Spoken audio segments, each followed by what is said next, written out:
ओम नमः भगवते वासुदेवाय। जय श्रीकृष्ण। राधे राधे। बंधुरा आज 3 सेप्टेम्बर बा 17 भाद्र बुधवार आजकेर दिनेই पालित होच्छे भगवान श्री हरिविष्णुर पार्श्व एकादशी बा परिवर्तिनी एकादशीर व्रत। एकादशी तिथि शुरू हয়েছে गतकाल 16 भाद्र मंगलवार रात्रि 12:58 থেকে, যা থাকবে আজ বুধবার রাত্রি 1:47 পর্যন্ত। তাই উদয়া তিথি মেনে এই পার্শ্ব একাদশীর ব্রত পালন করতে হবে আজ বুধবার দিন। যদিও নির্বাক সম্প্রদায়ের মতে আগামীকাল 4 সেপ্টেম্বর বা বৃহস্পতিবার দিনও এই একাদশীর তিথি পালিত হবে। তাই এই বছর অর্থাৎ 2025 খ্রিস্টাব্দ বা 1432 বঙ্গাব্দে এই পার্শ্ব একাদশী মূলত দুদিন থাকছে, বুধবার এবং বৃহস্পতিবার। আপনি হয়তো জানেন, আষাঢ় মাসের শয়ন একাদশীতে ভগবান বিষ্ণু ক্ষীরসাগরে যোগনিদ্রায় যান এবং তিনি নিদ্রা থেকে জাগরিত হন কার্তিক মাসের শুক্লপক্ষের একাদশী তিথিতে। ভাদ্র মাসের শুক্লপক্ষের একাদশীতে অনন্ত শয্যায় শায়িত ভগবান বিষ্ণু বাম দিক থেকে ডান দিকে পার্শ্ব পরিবর্তন করেন। যেহেতু আজকের একাদশীর দিন তিনি দিক পরিবর্তন করেন, তাই একে পরিবর্তনী বা পার্শ্ব পরিবর্তনী বলে অভিহিত করা হয়েছে। এই দিন ভগবান বিষ্ণুর পঞ্চম অবতার বামনদেবের পূজা করা হয়, তাই একে বামন একাদশীও বলা হয়ে থাকে। ব্রহ্ম বৈবর্ত পুরাণের পাশাপাশি অন্যান্য ধর্মীয় গ্রন্থেও এই পার্শ্ব একাদশীর মাহাত্ম্য বর্ণনা করা হয়েছে। আজকের পর্বের ভিডিওতে আমরা শ্রবণ করব পার্শ্ব একাদশী তথা পরিবর্তনী একাদশীর ব্রতকথা, এবং ভিডিও শেষে আমরা জেনে নেব একাদশীর পারণ মন্ত্র, পারণ সময়, একাদশী পালনের কিছু নিয়ম এবং অন্যান্য কিছু গুরুত্বপূর্ণ তথ্য। আমি আশা করব এই ভিডিওটি দেখে আপনি সমৃদ্ধ হবেন। যদি কোনো কারণে আজকের দিনে আপনি ব্রত পালন করতে নাও পারেন, শুধুমাত্র এই ব্রত কথাটি দিনের যে কোনো সময় একবার শ্রবণ করে আজ সন্ধ্যায় ভগবান শ্রী হরিবিষ্ণুর উদ্দেশ্যে একটি প্রদীপ অবশ্যই প্রজ্বলন করবেন। মনে করা হয় এই প্রক্রিয়াটি করলেও একাদশীর পূর্ণ ফল অনেকাংশে লাভ হয়ে থাকে। তাহলে শুরু করছি ভাদ্র মাসের শুক্লপক্ষের একাদশী পার্শ্ব একাদশীর ব্রতকথা। জয় শ্রীকৃষ্ণ। রাধে রাধে। ব্রহ্ম বৈবর্ত পুরাণে ভাদ্র মাসের শুক্লপক্ষের পার্শ্ব একাদশীর মাহাত্ম্য যুধিষ্ঠির শ্রীকৃষ্ণ সংবাদে এই রকম বর্ণনা করা হয়েছে। যুধিষ্ঠির মহারাজ জিজ্ঞাসা করলেন, হে শ্রীকৃষ্ণ, ভাদ্র মাসের শুক্লপক্ষের একাদশীর নাম কি এবং এই ব্রত পালন করলে কোন পুণ্য লাভ হয় সেই কথা আমি জানতে ইচ্ছা করি। উত্তরে ভগবান শ্রীকৃষ্ণ বললেন, হে ধর্মরাজ, মহাপুণ্য প্রদায়িনী, সমস্ত পাপ হারিণী এবং মুক্তিদায়িনী এই একাদশী বাজপেয় যজ্ঞের থেকেও বেশি ফল প্রদান করে। যে ব্যক্তি এই তিথিতে ভক্তি সহকারে ভগবান শ্রী বামনদেবের পূজা করেন, তিনি ত্রিলোকে পূজিত হন। পদ্মফুলে পদ্মলোচন শ্রী বিষ্ণুর অর্চনকারী বিষ্ণুলোক প্রাপ্ত হন।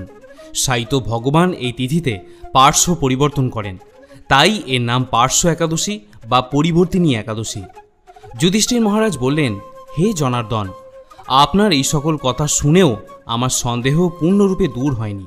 হে দেব, আপনি কিভাবে শয়ন করেন, কিভাবেই বা পার্শ্ব পরিবর্তন করেন, আর চাতুর্মাস্য ব্রত পালনকারীর কি কর্তব্য এবং আপনার শয়নকালে লোকের কি করণীয়, এইসব বিষয়ে বিস্তারিতভাবে আমাকে বলুন।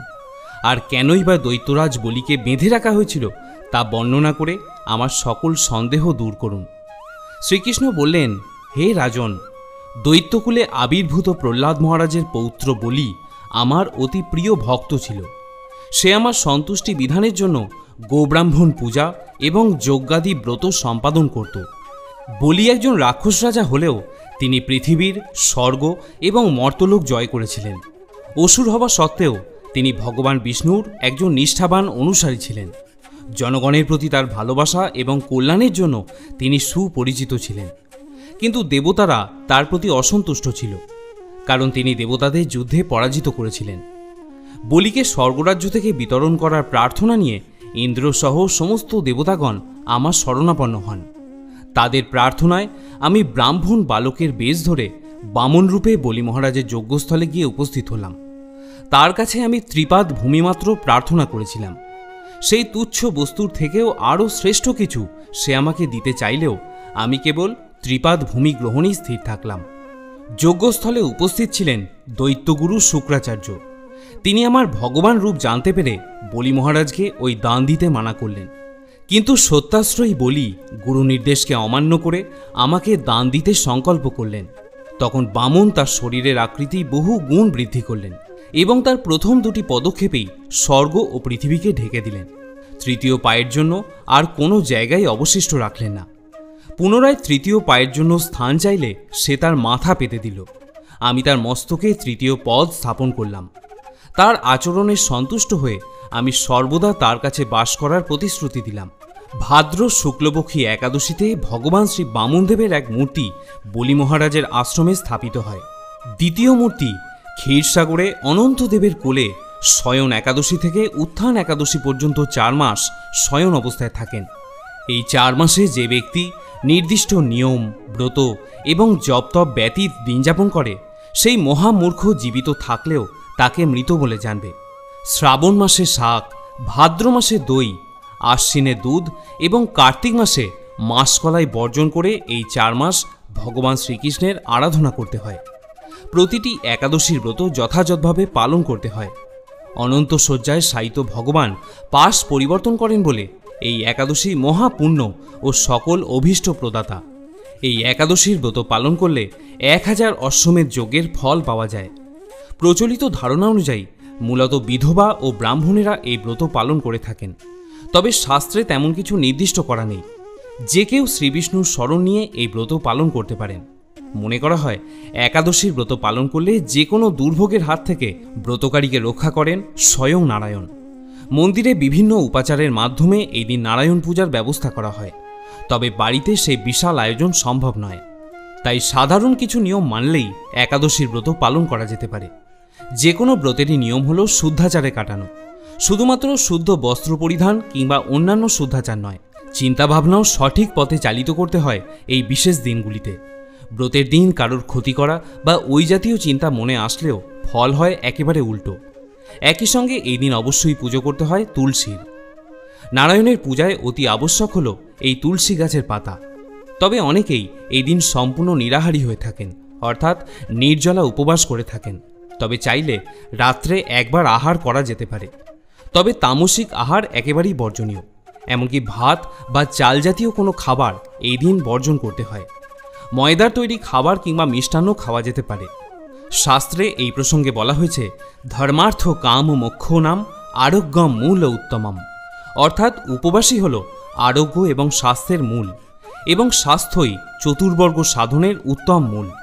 অতএব যথাসম্ভব উপবাস অভ্যাস করা আমাদের একান্ত কর্তব্য। একাদশী পালনের অছিলায় সেই অভ্যাস পালন করলে আসলে আপনারই লাভ হবে।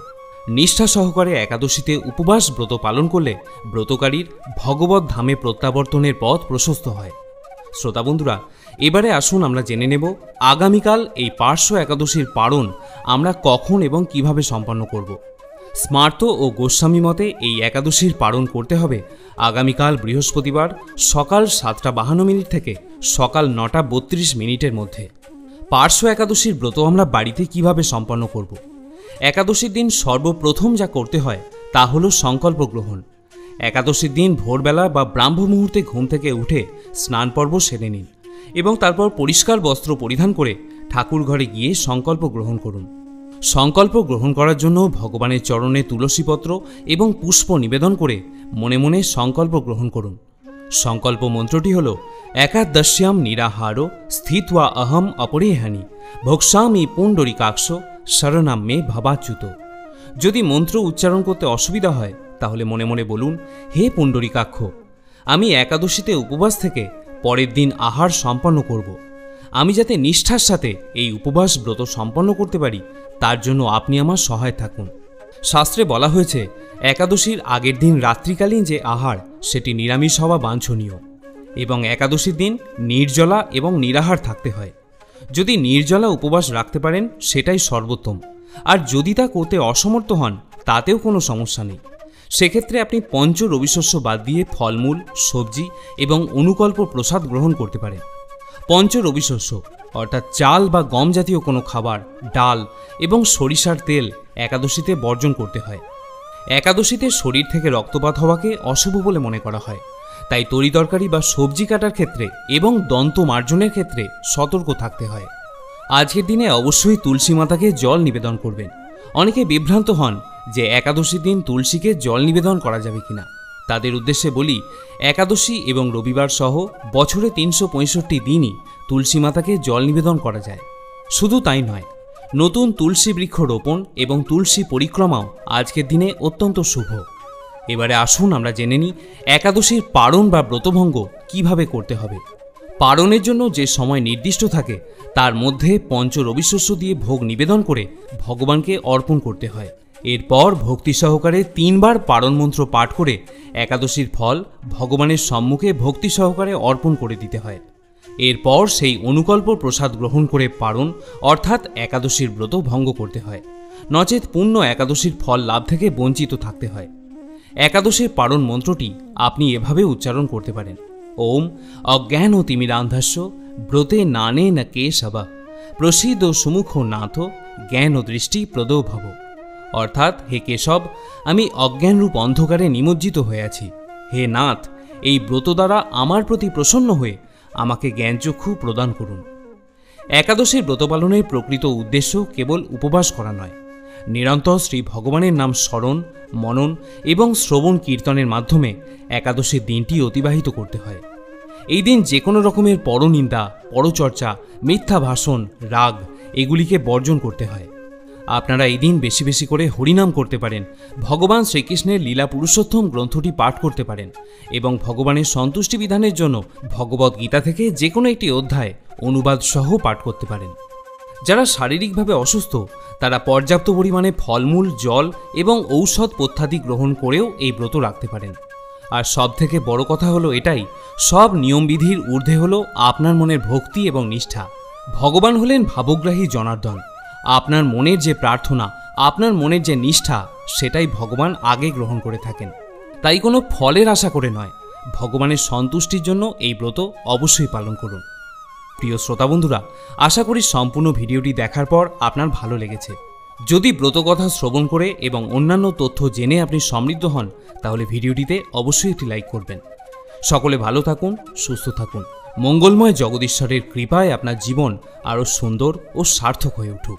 জয় শ্রীকৃষ্ণ।